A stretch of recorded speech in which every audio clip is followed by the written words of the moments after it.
തിരുക്കരത്താൽ വഹിച്ചു എന്നെ തിരുഹിതം പോൽ നടത്തേണമേ.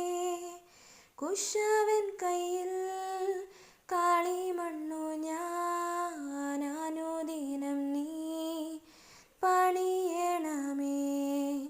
കുശവൻ കയ്യിൽ കളിമണ്ണു ഞാൻ അനുദിനം നീ പണിയണമേ. ദൈവവചന ചിന്തകൾ കേൾക്കുന്ന എല്ലാ മാന്യ ശ്രോതാക്കൾക്കും ക്രിസ്തീയ വന്ദനം. സദൃശവാക്യങ്ങളുടെ പുസ്തകം 3-ാം അധ്യായം 5-ാമത് വാക്യത്തിൽ ജ്ഞാനികളിൽ ജ്ഞാനിയായ ശലോമോൻ ഇങ്ങനെ പറയുന്നു: സ്വന്ത വിവേകത്തിൽ ഊന്നരുത് എന്ന പദമാണ്. മാനുഷികമായ നമ്മുടെ ബുദ്ധിയിലും നമ്മുടെ ശക്തിയിലും നമ്മുടെ കഴിവിലും നമ്മുടെ പ്രാപ്തിയിലുമൊക്കെ ഊന്നി ചില കാര്യങ്ങൾ നാം ചെയ്യുവാൻ പോകുന്നു എങ്കിൽ, അത് ദൈവഹിതത്തിന് വിരോധമാകുന്നു എങ്കിൽ, അതധികം ദോഷത്തിന് കാരണമായി തീരുമെന്ന് നമ്മെ ഒന്ന് ഓർമ്മപ്പെടുത്തുകയാണ്.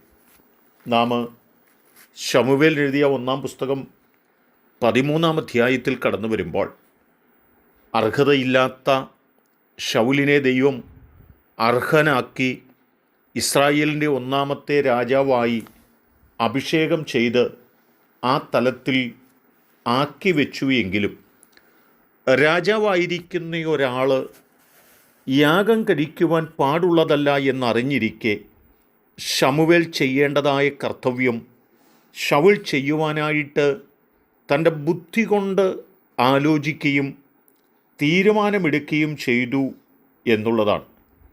ഹോമയാഗവും സമാധാനയാഗവും ഇവിടെ എൻ്റെ അടുക്കൽ കൊണ്ടുവരുവീൻ എന്ന് കൽപ്പിച്ചു. അവൻ തന്നെ ഹോമയാഗം കഴിച്ചു എന്നാണ് ഓർപ്പിക്കുന്നത്.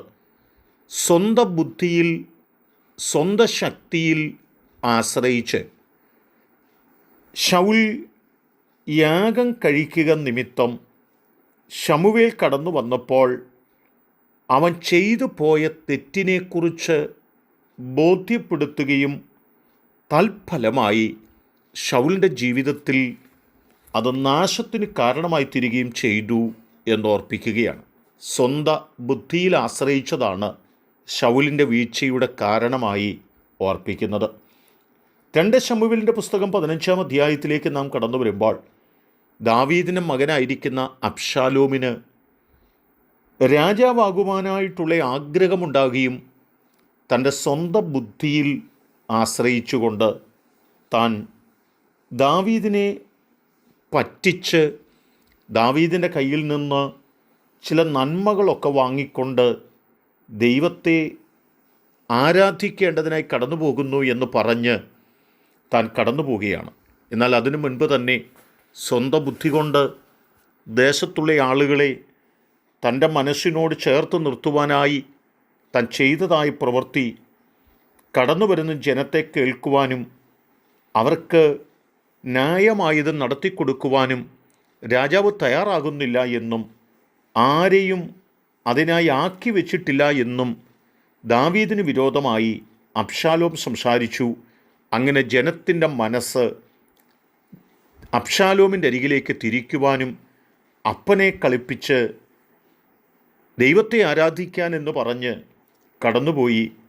അബ്ശാലോം ഹെബ്രോനിൽ രാജാവായിരിക്കുന്നു എന്ന് കൂടെയുള്ള ജനത്തെക്കൊണ്ട് വിളിച്ചു പറയിക്കുകയും ചെയ്തത് സ്വന്തം ബുദ്ധിയായിരുന്നു, സ്വന്തം വിവേകമായിരുന്നു, സ്വന്തം കഴിവിൻ്റെ ഒരു പശ്ചാത്തലത്തിൽ ചെയ്തു കൂട്ടിയതായിരുന്നു.